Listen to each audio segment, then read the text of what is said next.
Hello and welcome to episode 12 of the Sal Licata Show podcast. Maybe the worst week in the entire sports calendar. The week after no football games, the first, Sunday, I was going to say, not just Sunday, really the whole weekend, Saturday, Sunday, and good God, I mean, what a weekend it was without football. But first weekend without football, no games to react to, whether it's college or NFL. And then right up until the Super Bowl, on Sunday, and then that's that. And this week is all about, in the media at least, the media perspective is Radio Row. You got to be at Radio Row and go check everything out in San Francisco. I'm not saying I wouldn't like to be there for some of it. I've done Radio Rows before, and for the people listening to this or the people consuming radio or podcasts, this week is garbage. Like it's awful. All the different guests that you don't want to hear about, the product that everybody's pushing. My favorite used to be the week before Radio Row, where Mike and the dog would do the contest leading up to the week after the championship game, the bye week there. Do the contest, then that was great. And then once they got to Radio Row, which Mike and Chris, they'll tell you that they made famous. Wasn't really a thing, I guess, before those guys started doing it at a high level. And then everybody followed, and now it's not even really Radio Row anymore. Now it's podcasts and all that different stuff. Anyway, those shows to me were not as fun because the interviews with Emmett Smith or pick a random dude.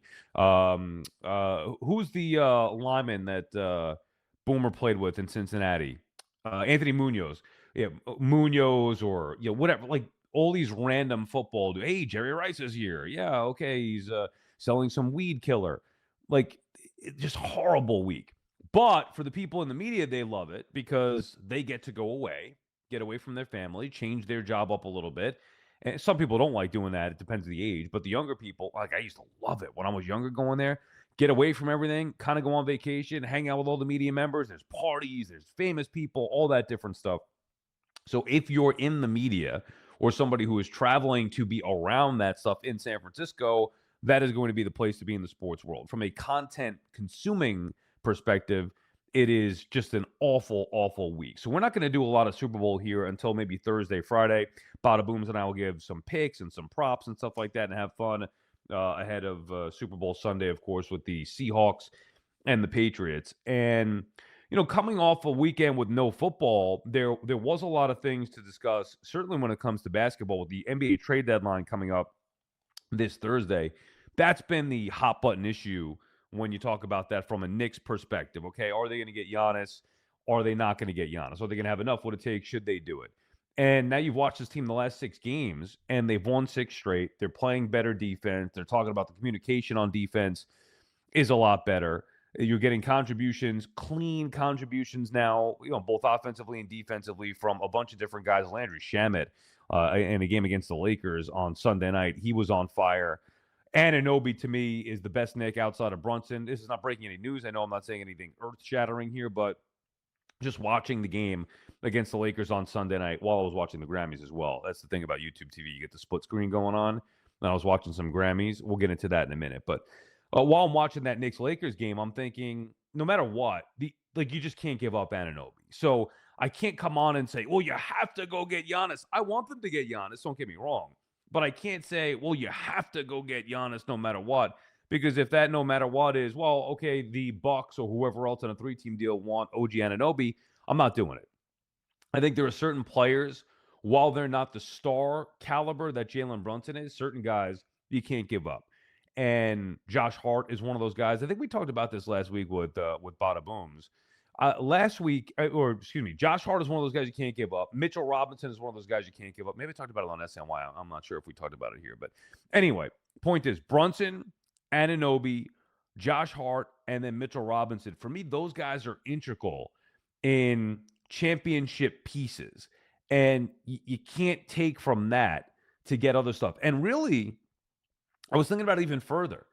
I think it's less about Giannis. Like, everybody's making a big deal about Giannis, right? Got to go get Giannis. Which, me too. Okay, you got to go get Giannis. Great player, NBA champion, all that stuff. I think it's more, though, about getting rid of Karl Anthony Towns than it is who they bring in. That's where the focal point should be. Towns makes an all-star team again. Like, he's perplexing because we know he's a great talent. I would have made the trade every single time, going back to when they made it. DiVincenzo, don't care. Randall, I loved him, but Don't care. You got to go get the better talented player.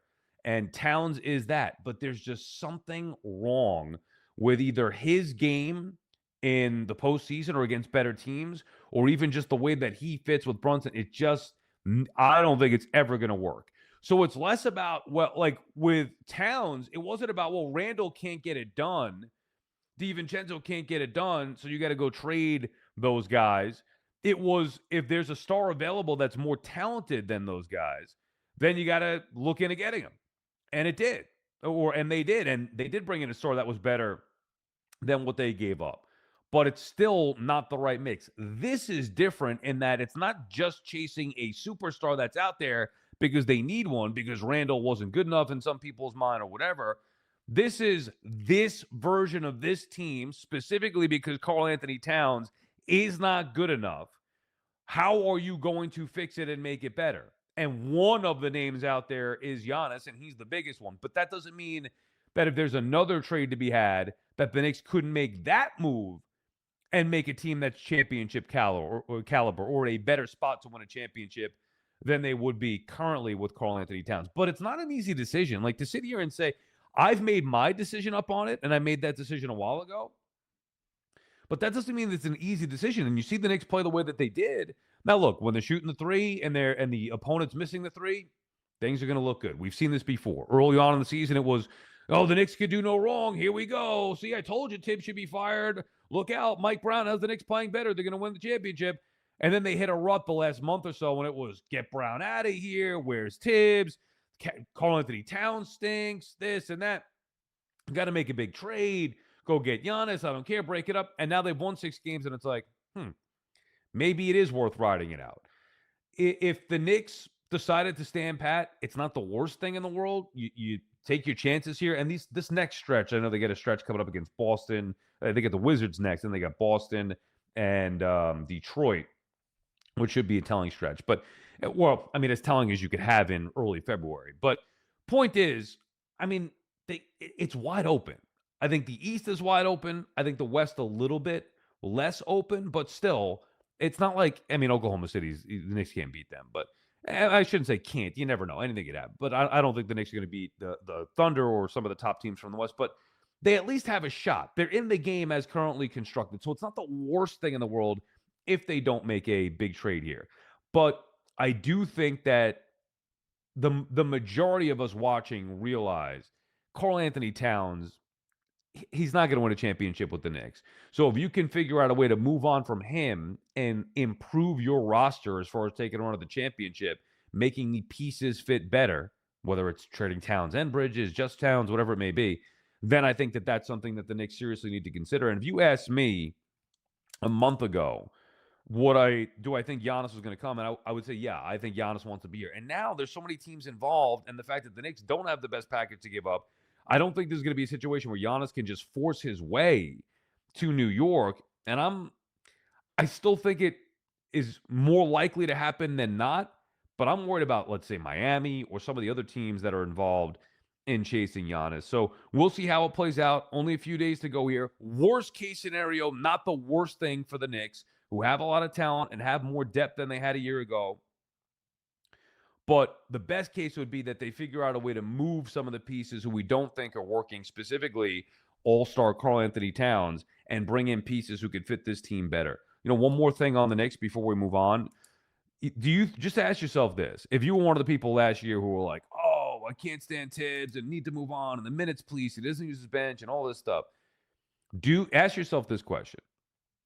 Do you think the Knicks right now are better off with Mike Brown instead of Tom Thibodeau?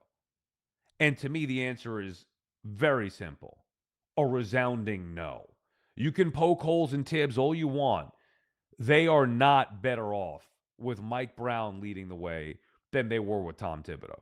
And to me, that was a colossal mistake that they're not going to be able to recover from this year, regardless of who they get. Now, I'll take my chances and try to ignore Mike Brown if they get, Giannis in here or whatever superstar that they think they could bring in here. I'm not talking about Ja Morant. I don't.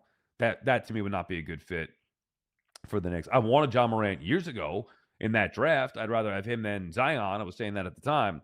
but I would not go trade for John Morant. Point is, I think the Knicks made a major mistake letting go of Tibbs. I would feel better about their situation now, one way or another, with Towns, trading Towns, if they still had Tom Thibodeau. But of course they don't. Couple of notes from last night's game. There's no way that's LeBron's last game. He's not, meaning at the Garden. He's not retiring. LeBron wants the pomp and circumstance. He wants the attention. The guy can't help himself. He craves attention. That's where he's a cornball in that aspect. He just can't help himself. I mean, he's an all-time great player. The way I've said it is, I've always thought Jordan was the better player, but I've always said that LeBron, he makes the game look easier, more easier than anybody else I've ever seen before. Man amongst boys. When he's out on that court, I mean, obviously in the peak, not right now necessarily, but in the peak of his career, I don't know if I've ever seen a more physically dominant player like that. Like outside of Shaq, who's a monster in size. Talking about with the skill set, the speed, the size, all of it, the combination that LeBron James has had. I don't know if I've ever seen anybody make the game look easier and be able to do all the things on the floor that LeBron James has done throughout the course of his career.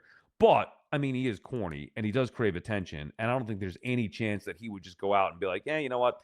I'm going to move on and call it quits. I think he's going to have the whole goodbye retirement tour and all that stuff. So I don't think we've seen the last of LeBron James. And for the record, I never wanted him with the Knicks the first time. I guess I would have taken him the second time when he chose the Lakers as opposed to coming back to the Knicks. The first time, I never wanted LeBron because especially back then, he was easier to hate. I wanted the team that could go beat LeBron. Unfortunately, the Knicks were so inept that they couldn't do that. So they were looking to make a team that could actually make to the playoffs and compete with LeBron, let alone beat him.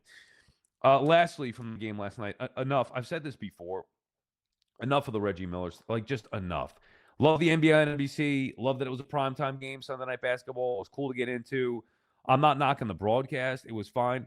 The Spike Lee thing is so overplayed. And I like Spike. BT and I met him personally at the Fanatics Fest last summer. Had him on the show with us. He was a great sport. We busted his chops a little bit about all things. Yankees, Knicks, St. John's. So it's not a knock on Spike Lee either. But can we get over the whole... And even last night, Luka Doncic shooting him a wink and pointing at him. Dude, come on. Like, it's been 40 years, for God's sake. It's over. It was a thing that happened back then with Reggie and Spike. It was an organic, natural thing that happened. Reggie got into it, started going hard after Spike. Obviously, Spike, a big Knick fan. We don't need to make every primetime Knick game, especially from NBC with Reggie on it. And it happens in the playoffs all the time. I'm so sick of it. Reggie and Spike and Reggie this and Reggie that. Look at Reggie's numbers. Frank Sola had a great tweet last night. Reggie did not, in fact, own the Knicks. So despite what people would say, he didn't, nor did the Pacers. And really, screw the Pacers. Like, I can't take the Indiana Pacers. Some idiot. I don't know if you saw this, Bada Booms. Did you see me reply last night on social media to some guy, I think, who covers the Pacers, who was responding to a Frank Solo tweet as I bring it up here. Solo tweets, this is your yearly reminder, because it's nonstop during the broadcast. This is your yearly reminder that Reggie Miller had 6 wins and 12 losses in 18 career playoff games at MSG. He was 13 and 39 lifetime at the Garden. He didn't own the Knicks, as Isola said. Michael Jordan did. Now, those are two different stories, but that's the exact point. And then somebody replied to that made no sense. This guy, Alex Golden, who I guess covers the Pacers, probably some Pacers homer. I can't stand the Pacers. Like, I hated Jordan and the Bulls. I hated the Miami Heat. I hate the freaking not even hate the Pacers. And this guy, Alex Golden, goes on to talk about, Reggie was this and that versus the Knicks and in playoff series. Like, no, dude, come on. He didn't understand what Isola said. And then Isola had to, say he didn't dominate the Knicks, which was my original point. This guy goes on about the Pacers since 1990 or 10 Eastern Conference Finals. The Knicks have 5. No. We weren't talking about that. We're talking about Reggie and Madison Square Garden, which was the point on the broadcast that they keep bringing up. Reggie in this building and blah, blah, blah. You had one great freaking moment. Enough. So people can't comprehend it. It drove me nuts. Did you see that one, Bada Booms? And by the way, Bada Booms, you're only 22. I know you're a Knicks fan. I know you're paying attention to the game last night. What is your recollection and understanding and knowledge? You could come in now, Bada Booms, of the...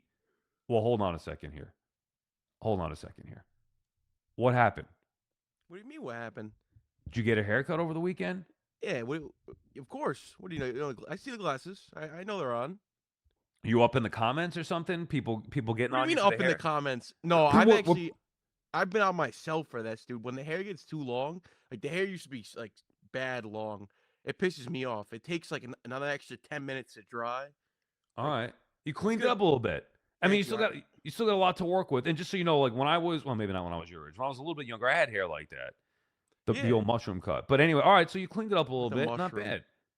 You know Keep what I'm saying? saying Like that to me. the mushroom cut was a thing. Yeah, I know. I gotta fix it. Yeah, we were in a rush this Oh, we're morning, but getting somewhere. Episode, what is it? Episode 12. So we're so getting somewhere. 12. Took you Yeah. a little while, but we're getting somewhere. All I right, so said before, I look like the Three Stooges the way it looks right now. Like, it looks fine. It looks better than it did before. appreciate it. You Appreciate still it. got the ridiculous chain on. And are you wearing sleeves today or no? What's with the? Yeah, Yeah. Okay. sleeves. Okay. Good. Yeah, good. Looking like Punk. a little We had a CM Punk guy on shirt. last week. All right. So, what is your as a 22-year-old? What is and a big Knicks fan? What is your recollection of the Knicks Reggie Miller situation, and what do you think of the broadcast stuff? Just doing the mental gymnastics there to now Answer the deviate. question. It's not I that got it. I hard. got it. Yeah. I'm thinking about the clip from yesterday. So Reggie Miller, I've always been familiar with him because they incessantly shove him down our throats as Knicks fans. It's just Mhm. like when you're plunging, when you're plunging the toilet when it gets clogged. That's what it's like being a Knicks fan, especially at a young age. Learning about Reggie Miller and his choke thing. For me, I really started to hate the Pacers in 14, 15 when they played All right. Not Paul Pierce, Roy excuse me. Hibbert. Roy Hibbert Roy Hibbert, yes, that's chewed where I was up going. Tyson Chandler and spit him Yes, out. Yeah. yes, yes. Roy Hibbert and Podcast P. Are you familiar with Podcast P? No. Well, they gave him Paul George all the different nicknames because he stopped hooping and he started going on the podcast. Yeah. Then there's Pandemic P. Then there's Now another it's word that now it's it means cat. PEDP, isn't it? Didn't he get nailed for PEDs or whatever it is? Isn't he Yeah, well, suspended? be careful saying DP. That means something completely different, Sal. Oh no, I said PED. All right, so you don't really remember the Reggies. Obviously, you don't remember. You're only No, I 22 years wasn't old, but alive. I know. So it doesn't bother you as much as it does It does somebody like bother me. me. It Okay. absolutely does because all he does is sit there and gawk. He's a gawk lord. Every 5 seconds, it's like he's holding on to that one moment and he can't get rid of it. It's like, Also, dude, he's clearly rooting against things, which I really don't care about. But it's you got to have an unbiased broadcast. Like that's annoying to me. What do you think of Spike Lee, Bada Booms? um, I used to love Spike, and then there have been times where I was like, all right, I don't know, but I mean, as a director, I love Spike. He's made some of my favorite No, movies of no, all time. I don't mean as a director. Yeah, I'm talking about as a like Nick fan. Does he annoy you? Anything like that? nah, he does. Does he annoy you? Yeah, I mean he did, and then I met him in person. And it's harder to say that he annoys me. He doesn't annoy me. It's not his fault. It's that they make a The way they big parade him. oh, dude. Like, come on, NBC. It's always the same thing. Every time they do a game at the Garden with Reggie Miller on the call, it's always the same thing. Reggie, Spike, oh, this building, Reggie, this, Reggie, that. How many? All right, guys, we get it. How many times are you gonna go down that road? And then the Knicks play the Pacers in the playoffs, and it's the same thing. Oh, Reggie this and Reggie that. I don't care anymore. You, Bada Booms, don't even remember it. And most people obviously people your age don't even remember it. They certainly don't give a crap. And for the people like me who've watched it before, enough. Enough. It's 30 years of the same thing. There's a lot more to the Knicks or even the Knicks Pacers than just that one stupid Reggie Miller game. God, and he didn't even at least get the facts right like Isola. He didn't even get the facts right. The Knicks kicked his ass at the Garden. Reggie didn't come into the Garden and dominate. This is not Michael Jordan. Goodness gracious. Enough with Reggie Miller. I can't take it. Put me in my place if I'm wrong here. I don't Yeah. believe I am. Over the course of the last 3 years, Tyrese Halliburton has become more prolific at MSG than I think Reggie ever was. You know, you're probably right. It's an excellent point. That MFer, he's killed the Knicks and probably has done more damage. And his teams have had more success against the Knicks in consecutive seasons than Reggie did. Yeah, Reggie had some wins, but the Knicks dominated that series. Not just in a postseason, I'm talking about in general. Like, come on, man. The Knicks were dominant in the 90s. Pacers were the little engine that could, and then eventually got to a point where they surpassed the Knicks because of the freaking Ewing finger roll. That was really the beginning. I'm pretty sure that was the first time Indiana beat them. Anyway, it was a great rivalry. It's 30 years ago. It doesn't have to be every single time. All right, Bada Booms, more from you in a little bit. Let's continue on here with a couple other topics. Now, one, I'll be honest with you here. I don't like discussing this. As a matter of fact, I got texts from people over the weekend. Oh, you're going to talk about the Tisch and the Epstein stuff, and I was like, well, I guess I kind of have to. But here's the way that I would say it. Because I saw a lot of Giant fans immediately just like, hey, sell the team, he has to go, which I'm fine with, obviously. We don't know the extent of his involvement. We do know that, Tisch was emailing, according to these files and emails that were released with Epstein, and obviously about women. Now, how old? Who knows? Legal, illegal. Obviously, we know what happened in hindsight, but in the moment, and obviously Tish is not going to be alone.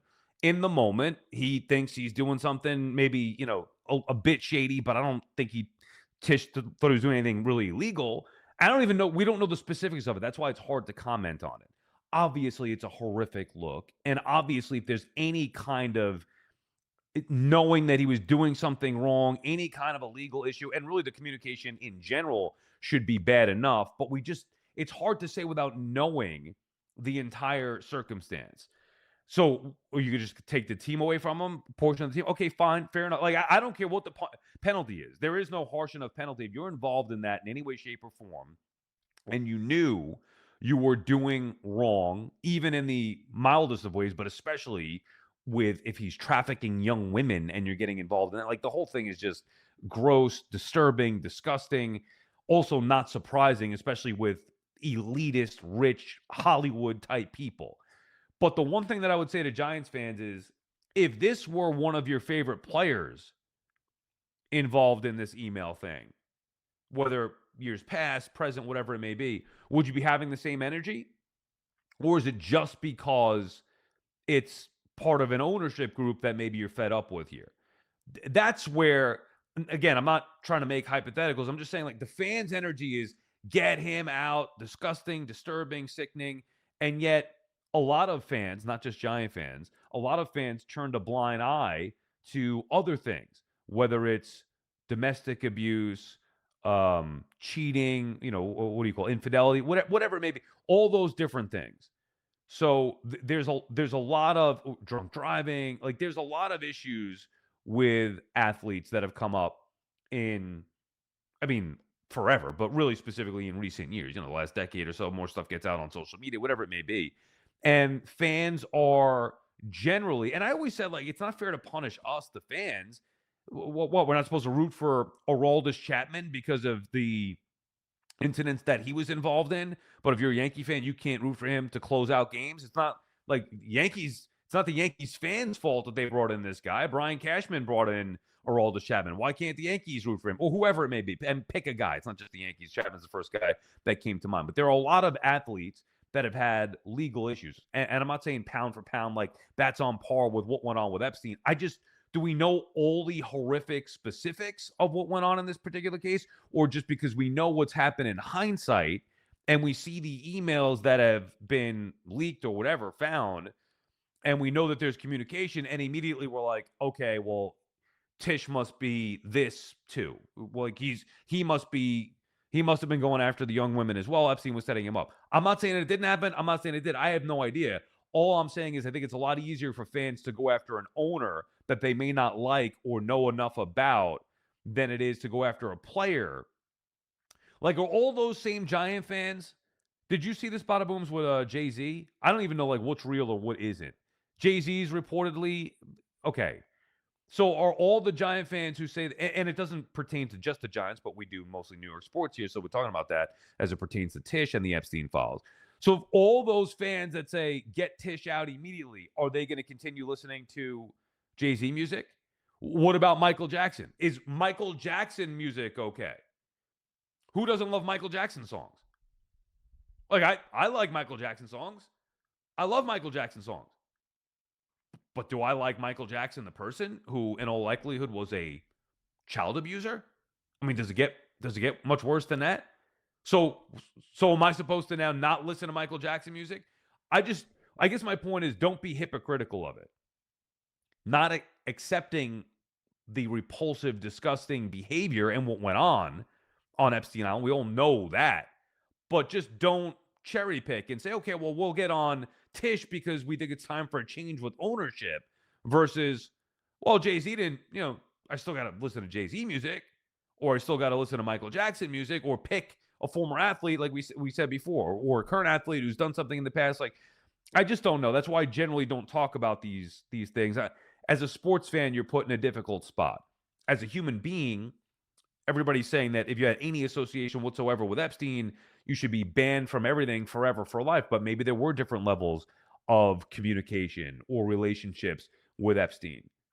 I know Gates was getting involved in that. Like, this is a whole messy thing, and I know a lot of it's going to be political. I stay away from all that stuff, but impossible not to at least touch on this with Tisch being involved in Epstein. If you had to ask me, like, what do I think was going on?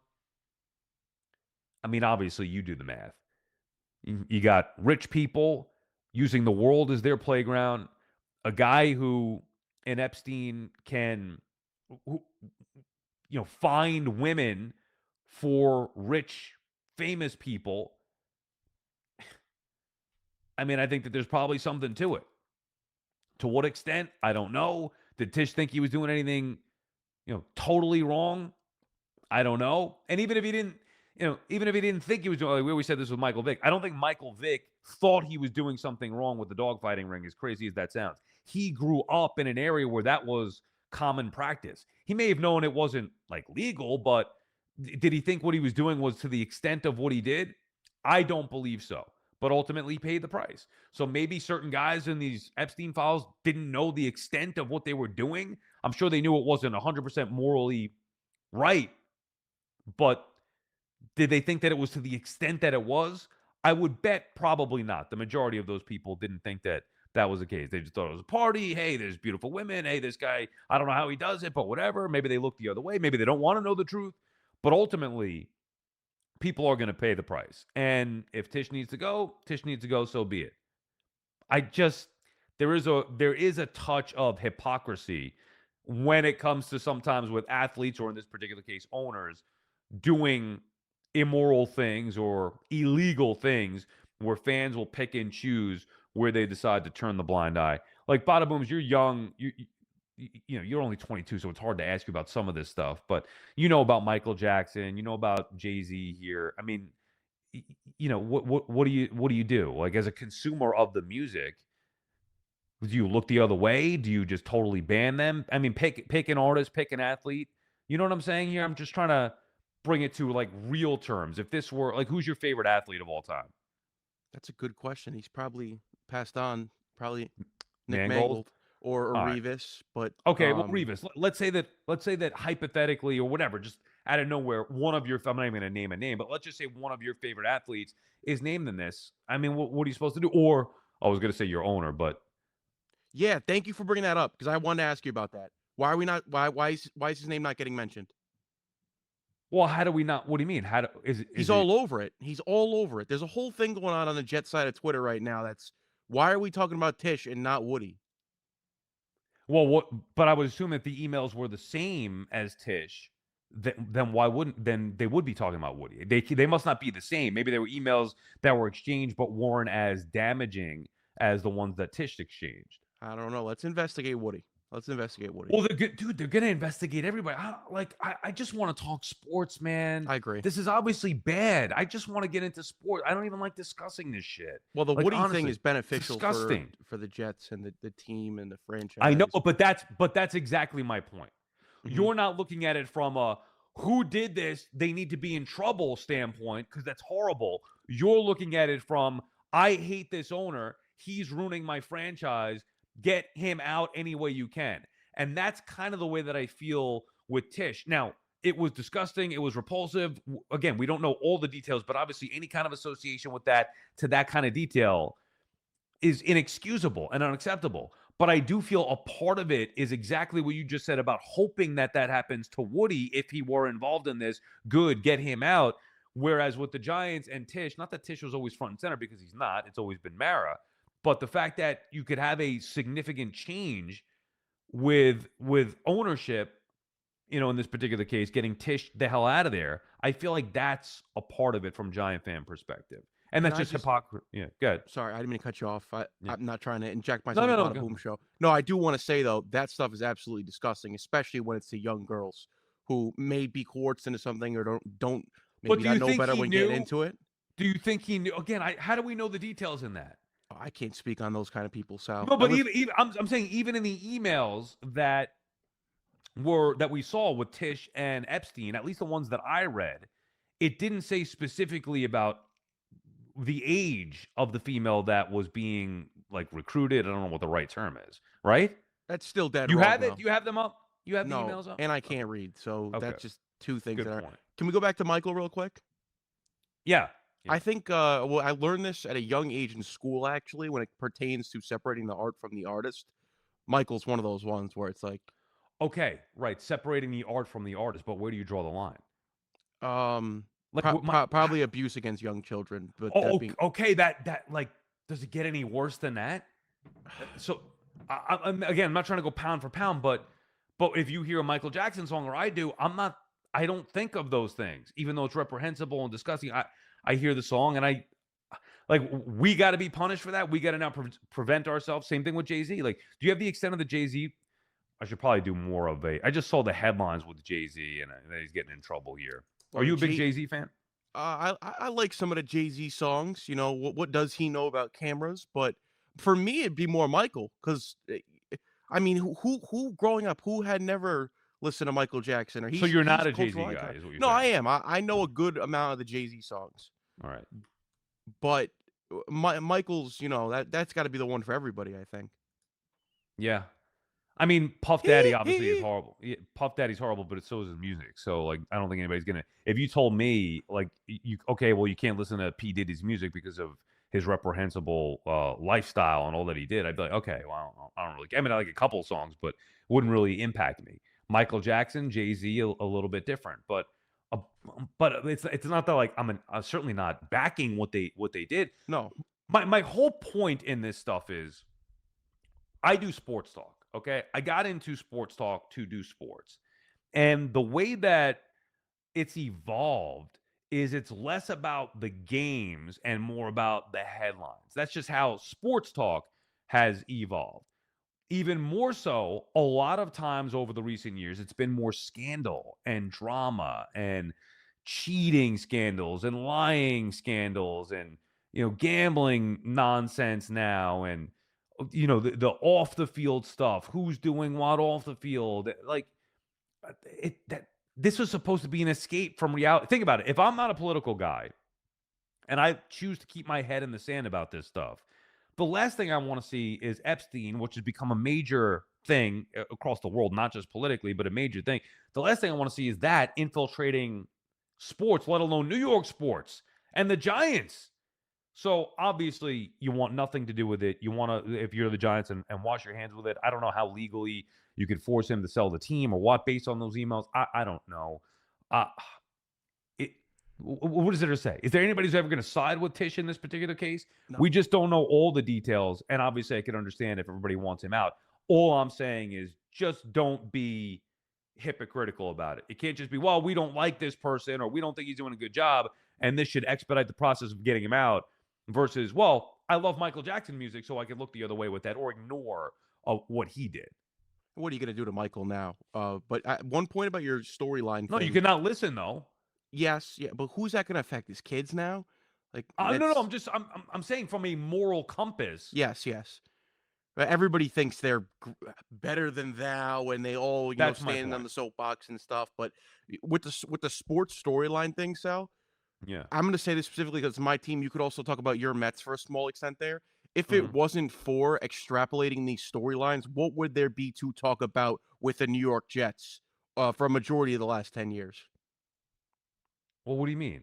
You're talking about how sports is all storyline now. Yeah. Right. Like Okay. Well, for some of these teams, you have no choice because they're I know. so Now I bad. got you. I got you. We can't talk about the games with the Jets and Giants because they're so bad. Yeah, I know. Yeah, it I has know, to but it's be also storylines. 100%, 100%. But it's not just that. You're right. Yeah. I wish. You know how many times BT and I'm like, good God, we got to do this again with the Jets and Giants. Like, we can't even react to a game because they're so bad. That's why we love doing the Knicks postseason, because when you get to specific spots like the playoffs for both the Knicks, for the Mets and Yankees, now it is reacting to each individual game in isolation and then the series. That's where it's the most fun.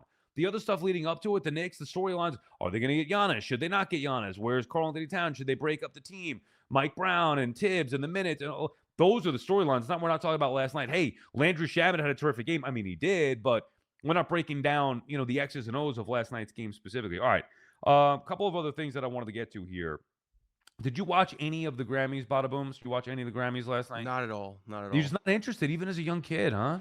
No, I love music. Besides sports, like that's what consumes my everyday. Like this, I listen to all kinds of music from every subsidiary group, but I just think that's one of those events. And again, this isn't a political statement at all, where no matter what side you're on, there's a lot of hog riding going on. Just a lot of incessant stroking and licking and sucking. I can cut that out. If you want me to. Easy. Yes, No, I'll I cut do it out want if you you to. want me to. Yeah.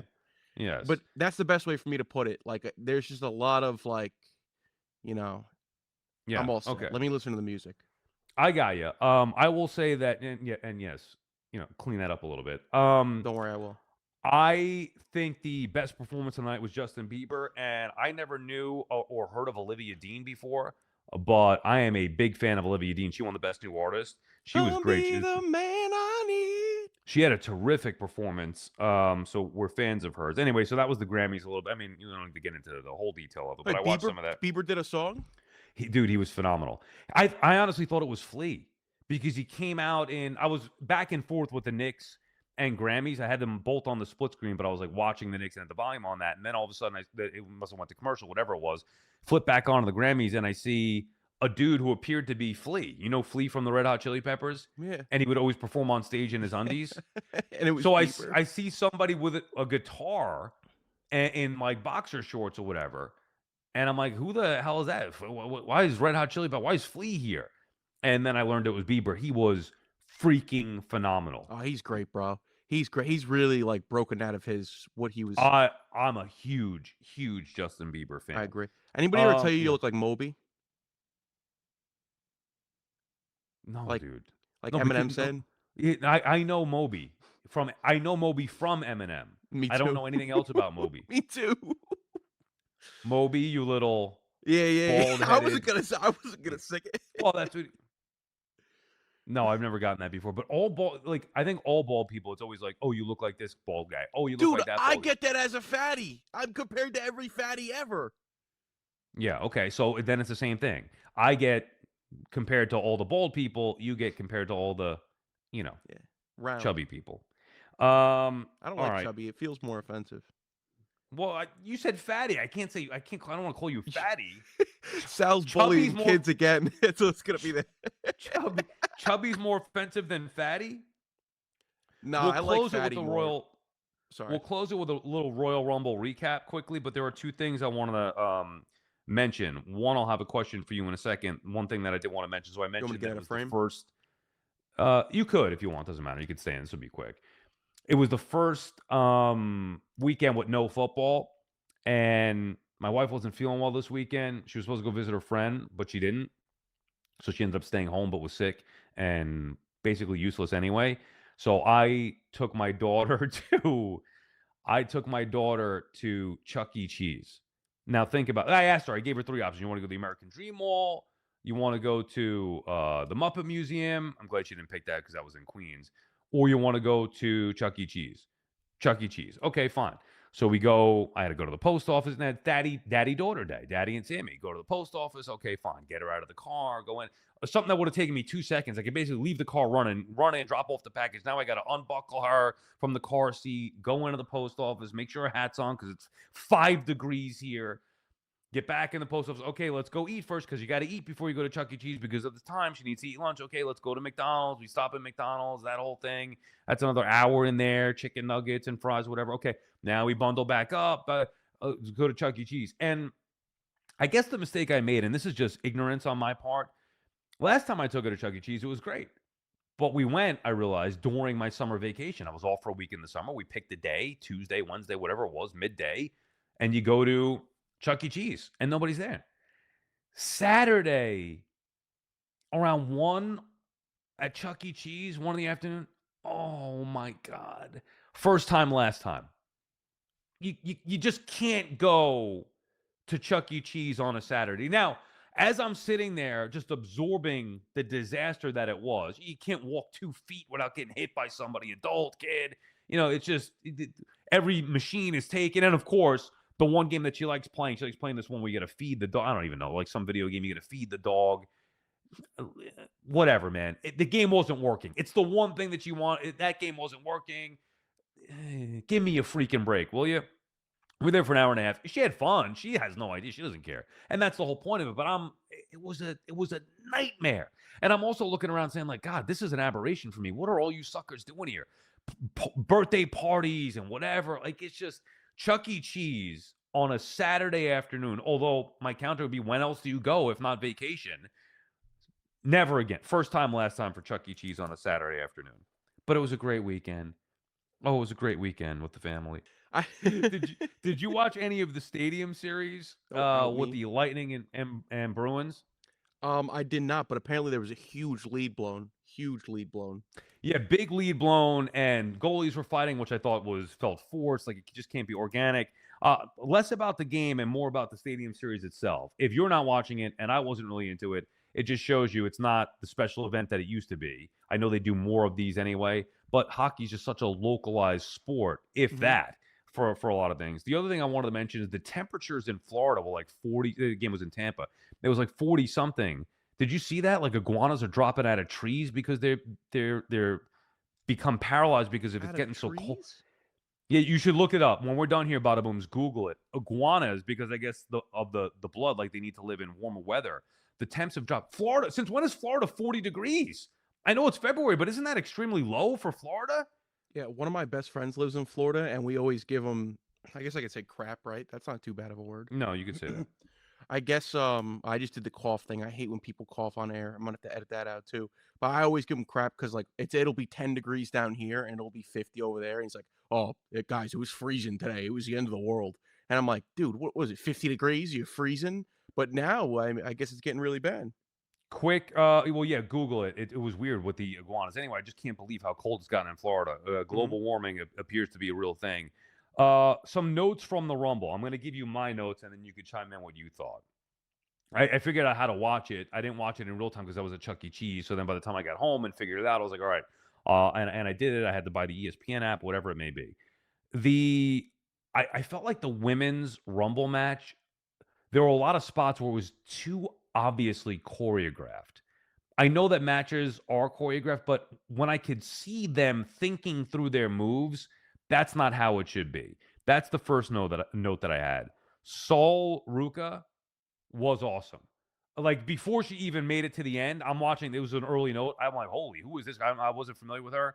She was incredible. And I love Chelsea Green. She's one of my favorite. Ball So nose. I've Ball nose. yeah, she love her. She's tremendous. Um, I did not notice until Maxine Dupree entered. I didn't realize that all the women were fully covered up.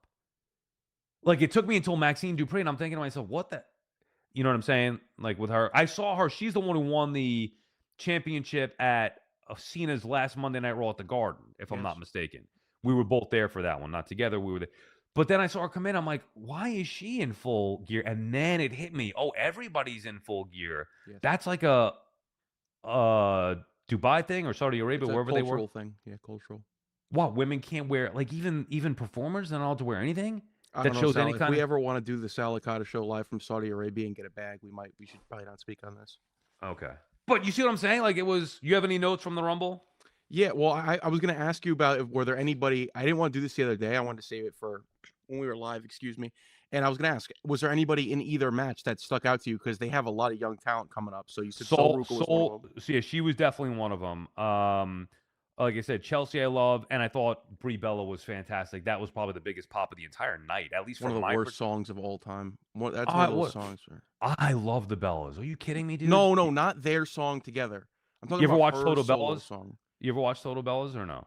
with my mom. Yeah, it used to be on after religion class, and I'd sit I there. love Total Bellas. I'm huge fans of theirs, and I I thought that love that when was Daniel great. Bryan was on there. He's Was great. there a bigger pop, do you think, in the entire show than when she came in and she was giving people the yes kicks or whatever you call them? There was one. There maybe two actually. For that What? guy Trick Willie. You know about what do you know about Trick Willie? Nah, you know what I know about that one? I fast forwarded it, trying to Whoop catch up. that trick. Whoop that trick. That's Okay, my who guy right else? there. I met him. What else? Obafemi. He is a monster.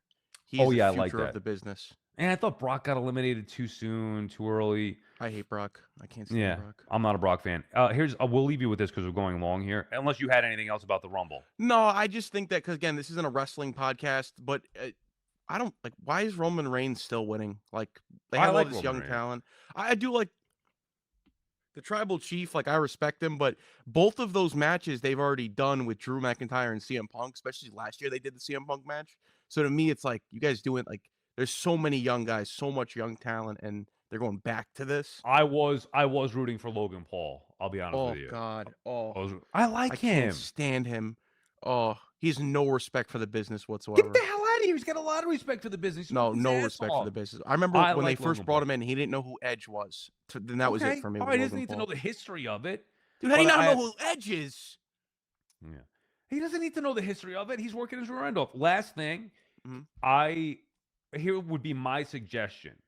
Because dating back to like, I don't know which Rumbles you remember, and I forget if this was 89 Rumble or 90 Rumble. I've seen a lot of them. I go back to like Okay. 95 scene wise. One of those, either 89 or 90. You hear, okay, time for the contestant who drew, number one. And it was Acts of Demolition or whatever. And now for the contestant who drew number two. Smash of Demolition. And back then, as a kid who thought it was legit back then, I was like, oh my God, that's so cool. Like, what are they going to do? Now that even young kids all know that it's, how do you say, like scripted, Predetermined? written, huh? Predetermined? Okay. So when I see like, oh, it's Charlotte and Alexa Bliss, 1 and 2, I'm like, come on, man. So one way I think that they can fight this off, because we all know that it's scripted and the numbers are not drawn organically. Oh, $1 Million Man bought number 30. Like there were just so many great storylines back then that we didn't know about. Mhm. Okay, so now we all know that the numbers are handpicked by everybody based on the storyline. What I think they should do is legitimately draw numbers. Okay, here are going to be the 30 people that we're going to put in, legitimately draw numbers, and then they can build the storylines around that. If it's Roman Reigns legitimately draws number 2, guess what? Roman Reigns is going to win the Rumble anyway, but he's just going to do it from the second spot, the way that Ric Flair did, from number 3 in 1992. Well, now what? You have an issue with that? It at least brings some kind of element of reality to it where he legit or she legit drew number 12 or number 13. Like, You want it to be a shoot? yes, just the drawing of the numbers. Everything else can remain the same. Build the script off of the drawing of the numbers. Don't be like, okay, well, this person's got to come in here. No, build it around the drawing of the numbers. Make the drawing of the numbers legit. Yes, I think that would be better. What's wrong Wait, with that? two things came to mind because you talk about Axe and Smash, but Yeah, I'll put a point on this right yeah. here. Roman Reigns at his age right now, he's not going 45 minutes. So that's just never like it's not happening. Okay. Well, And then you maybe have he loses. what if a legend comes in? What if I don't know, give me one who's still mobile. Oh, what they were saying Stone Cold might have came out the other day. If Stone Cold came out and he drew one, you think he's gonna be there for an hour? No, you don't have to have him. He's not going to win. He goes Yeah. in for 5 minutes and that's it. What, are you gonna chuck out Steve Austin in the first Okay, 5 minutes? Okay, well then don't do it, and then just have people like me sitting there being like, "What? This is stupid." Like, okay, Alexa and Charlotte. Ooh, wow, shocker that they drew number 1 and number 2. You guys picked it. Like, you know what I'm saying? Like, it just, I don't know, But it's a man. catalyst for the storyline, the Rumble. Like the Rumble is such a huge plot device for WrestleMania. It's like the divisional round in football. I know. The road to WrestleMania. And laying I the get it. stage. So Okay. wait, two quick things I want to talk about. You mentioned the Axe and Smash and back Yeah. in the old Rumbles and stuff. The theme songs were such a huge part of the characters. Now I'm watching this show who's for somebody who's familiar with the current day product, and these songs are hitting sound. I'm like, who the hell is this? Yeah. And then it's like somebody I see every week on TV. They have a huge theme song problem. Huge theme Also, song problem. also the entrances take way too long. It's the Royal Rumble. Like, hit the Oh, music when real I quick. was dying when Cody dropped down to his knees and did the whoa. I was I like, mean, come on, bro. Like, come on. They all got to get their entrance in. It takes forever. All right, last one. You have anything else? What'd you think about Braun Breaker getting unceremoniously beat down? Because I said this was almost a huge thing for us because I thought it was Seth. You thought Seth Rollins was coming back? I thought he worked us, yeah, and we were gonna have a Such great clip mark, about dude. it. No, he was. Come on. No, he didn't work us. Seth is one of my favorites, if not my favorite. So I'll be more interested when he does come back, hopefully in WrestleMania. I did not think that he was coming back at all. I know you get all into that. That's the difference with you and I. You're Mark. I am not. All right, Bada Booms. No, what'd you think about Braun Breaker though? You didn't. I like kind of fast forwarded through that part, honestly. That was the first 3 minutes of the match. I know. Well, I know why. Jeez, bro. I Talk was about trying to not catch. doing homework. I was trying. I was trying to catch up like to live. What I saw the end. Live, you started at like 6 o'clock. I was trying to catch up. I blew right through that Gunther What match. about AJ? Did you see the AJ match? I saw the end of it. One of the greatest to ever do it, AJ Styles. Sami Zayn. I'm not a big Sami Zayn guy. Phenomenal in the ring, though. Didn't watch it. Oh my god. All right, that does it for us. Thank you, Bada Booms, as usual. Back again tomorrow with another episode 13, Super Bowl week. We'll get more into the game, like we said, specifically later on. We'll try to get some guests this week as well, ahead of the trade deadline for the Knicks. Last week, we welcomed in our first guest with Seth Rollins. In case you missed that, check it out. YouTube channel, The Sal Licata Show. Download, rate, subscribe, wherever you get your podcast. Enjoy the rest of your Monday or whenever the hell you're listening to this. I hope you're enjoying whatever it is that you're doing. We'll see you tomorrow.